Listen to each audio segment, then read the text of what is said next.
नमस्कार। Farm and farming 2020 के इस चैनल पर आज अक्षय तृतीया की ढेरों शुभकामनाएं। ये हमारे खेती का त्यौहार सभी किसान भाइयों के लिए इस खरीफ सीज़न में बहुत ही अच्छा फलीभूत रहे।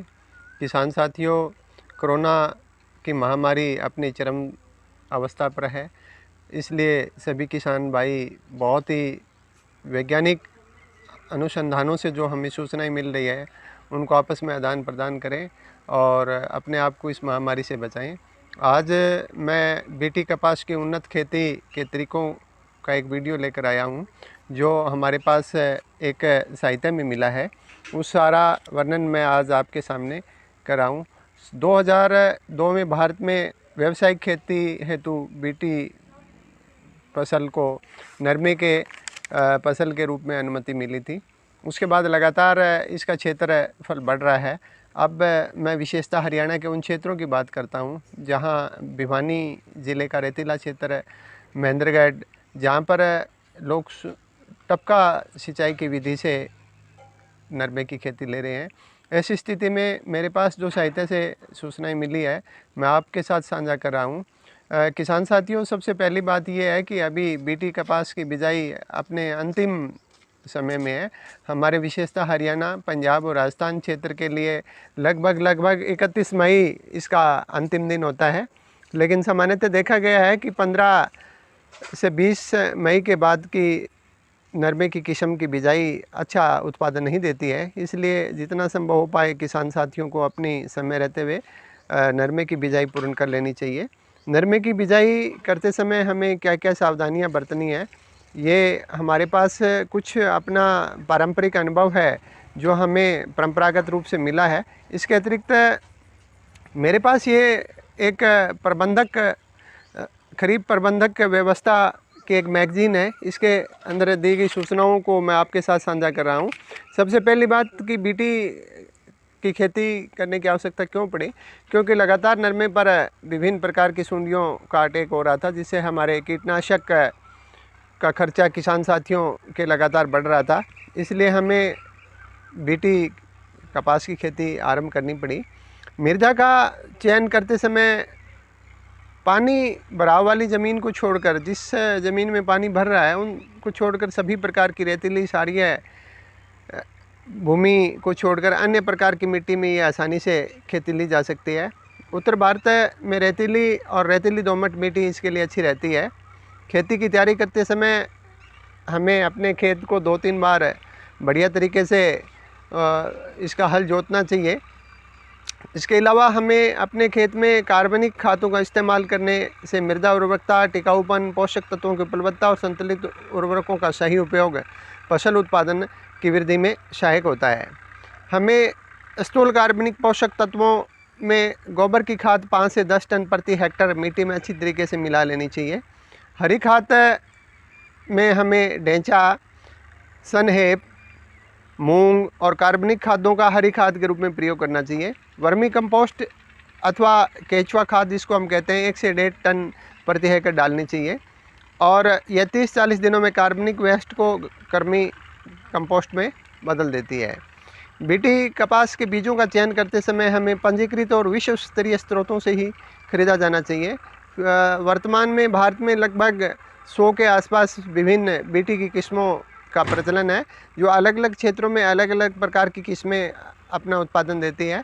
हरियाणा में, राजस्थान में, पंजाब में लगभग एक समान किस्में अच्छा उत्पादन दे देती है। बीज की मात्रा अभी लगातार हम देख रहे हैं कि 900 ग्राम प्रति एकड़ भूमि के लिए प्राप्त माना गया है। जैविक खादों का प्रयोग हमें बेहतरीन परिणाम दे सकता है, जिससे 2 से 3 किलोग्राम जैविक खाद 40 से 80 किलो मिट्टी या कंपोस्ट में मिलाकर मृदा उपचार कर सकते हैं। इस मिश्रण को 1 एकड़ में बिजाई के समय या बिजाई से 24 घंटे पहले हमें छिड़क देना चाहिए। सिंचाई प्रबंधन में बीटी कपास में 900 से 1200 मिलीमीटर पानी की आवश्यकता होती है, और मैं यहाँ इस साहित्य में दिए गई बातों को आपके साथ साझा कर रहा हूँ। हमें बीटी कपास में पहली सिंचाई 45 से 50 दिनों में देने की कोशिश करनी चाहिए। इससे देखा गया है कि जिन खेतों में पहली सिंचाई यदि हमने देरी से दी है तो वहाँ उत्पादन अच्छा निकला है। हमें फूल आने की अवस्था तक कुल पानी का 20% पानी हमें अपने खेत में दे देना चाहिए। बीटी कपास के फूल के समय कुल पानी का 40% पानी हमें देना चाहिए। यानी कि जब फूल की अवस्था होती है तो लगातार हमें कम समय के अंतराल में पानी देना चाहिए। ये निर्भर करता है कि उन दिनों में यदि वर्षा आ गई हो या नमी की मात्रा प्राप्त बनी है तो ये उसमें देखने की बातें हैं, लेकिन 40% पानी हमें फूल की अवस्था में देना चाहिए। 30% पानी टिंडे बनने की अवस्था तक हमें कुल दे देना चाहिए और 10% पानी टिंडे से फसल पकने तक की अवस्था में हमें देना चाहिए।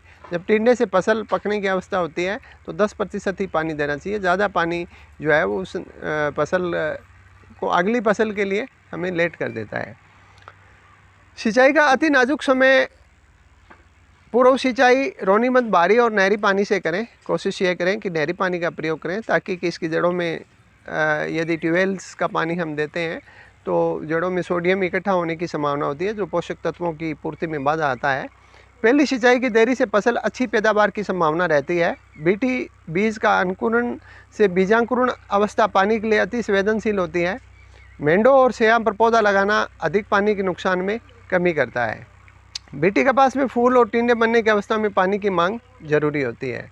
अब हम बात करते हैं कि बीटी कपास की फसल के लिए हमें कितनी खाद चाहिए। सबसे पहली बात किसान साथियों, बीटी कपास की खेती करते समय हमें सामान्य फसलों की अपेक्षा ज़्यादा खाद की आवश्यकता होती है। इसलिए 40% यूरिया 130 किलो प्रति एकड़ में हमें देनी चाहिए। इसकी कुछ मात्रा बिजाई से पहले, कुछ पहली पानी और आधी मात्रा फूल और टिंडे बनने के समय हमें देनी चाहिए। DAP 18-40-50 किलो 1 एकड़ की हमें देनी चाहिए। सिंगल सुपर फास्फेट 16% 150 kg हमें अपने खेत में छिड़कना चाहिए। म्यूरेटो पोटास 60% 40 किलो प्रति एकड़ की डोज है। जिंक सल्फेट 10 kg हमें अपने खेत में बिखेर देनी चाहिए। यूरिया का 5वां हिस्सा फास्फोरस, पोटास और जिंक की पूरी मात्रा बिजाई के समय ज़मीन में डाल देनी चाहिए। आधी नाइट्रोजन की मात्रा बिजाई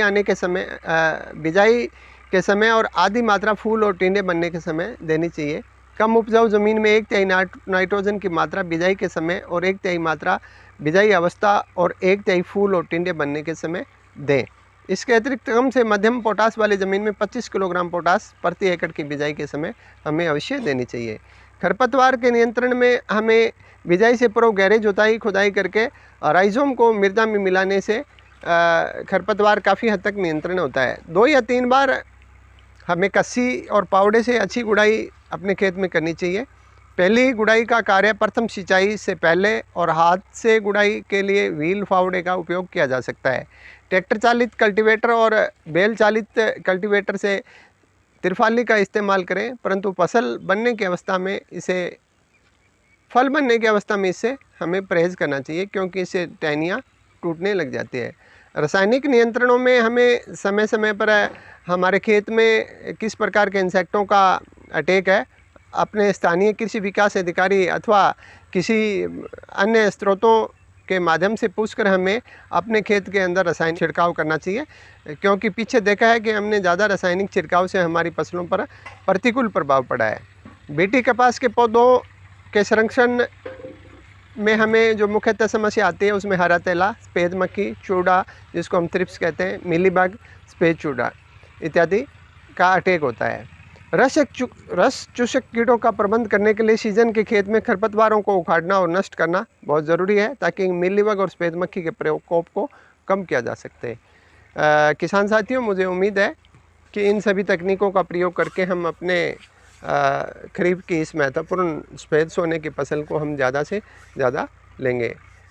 मैं सभी किसान साथियों से अनुरोध करता हूं कि हमारे इस चैनल्स को सब्सक्राइब करें।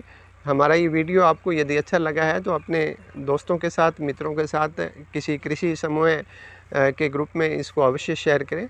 इन्हीं शब्दों के साथ जय हिंद, नमस्ते, जय भारत।